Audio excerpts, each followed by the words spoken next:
Soybean chunks നല്ലതുപോലെ തിളപ്പിച്ച വെള്ളത്തിലിട്ട് പിഴിഞ്ഞെടുത്ത് മാറ്റി വെച്ചിരിക്കുന്ന വറ്റൽമുളക്, കറിവേപ്പില, ചെറുതായിട്ട് സവാള അരിഞ്ഞത്, പച്ചമുളക്, വെളുത്തുള്ളി, ഇഞ്ചി, കറിവേപ്പില, ഒരു മുട്ട വേണം, കോൺഫ്ലവർ വേണം,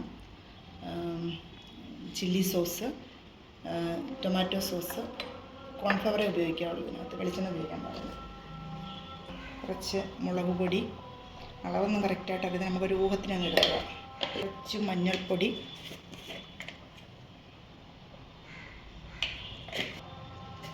ഗരം മസാല, കുരുമുളക് പൊടി, കുറച്ച് ഉപ്പ്, ഒരുപാട് വേണ്ട, ആവശ്യത്തിന്.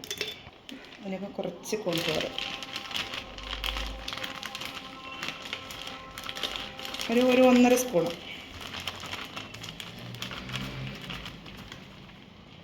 പൊട്ടിച്ചു നന്നായിട്ട് മിക്സ് ചെയ്യാം.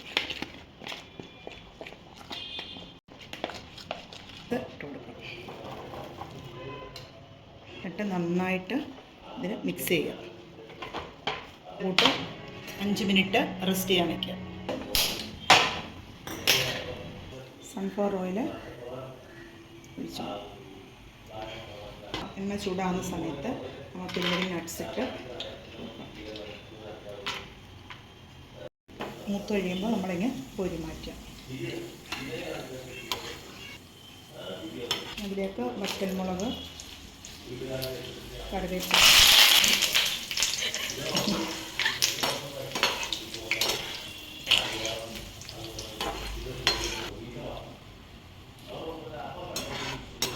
ഈ എണ്ണയിലേക്ക് നമ്മൾ സോയ ചങ്ക്സ് ചേർത്ത് വറുത്ത്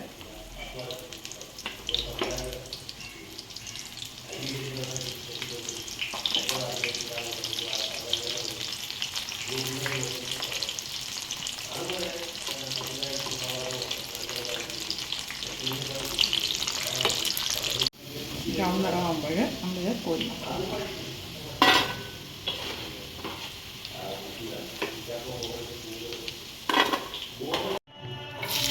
അരി വെച്ചിരുന്ന വെളുത്തുള്ളി, ഇഞ്ചി,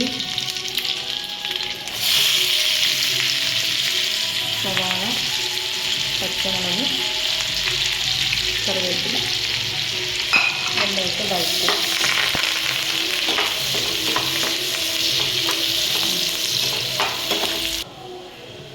സോസിനൊക്കെ ഉപ്പുള്ളതുകൊണ്ട് കുറച്ച് ഉപ്പ് ചേർത്താൽ മതി. പിന്നെ നമ്മൾ സോയ ചങ്ക്സിന് ഉപ്പിട്ട് വെച്ചിരിക്കുക.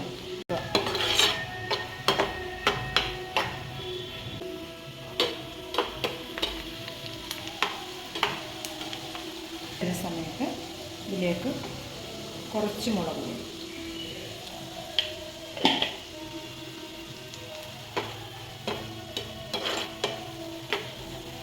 പിന്നെ പച്ചമണം മാറിയതിന് ശേഷം അതിലേക്ക് കുറച്ച് ടൊമാറ്റോ സോസ്, കുറച്ച് മതി, കുറച്ച് ചില്ലി സോസ്,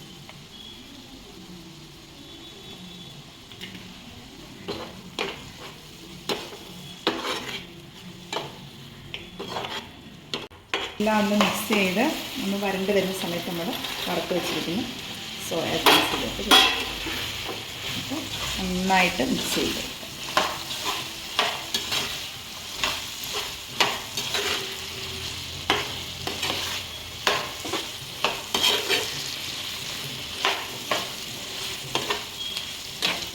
നമ്മൾ വറുത്ത് വെച്ചിരിക്കുന്ന മുളക്, നട്ട്സ്,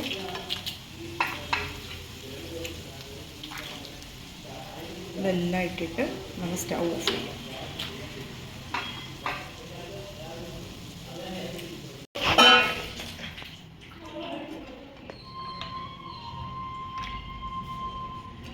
നമുക്ക് കുറച്ച് വെളുത്ത എണ്ണ ഇടാം.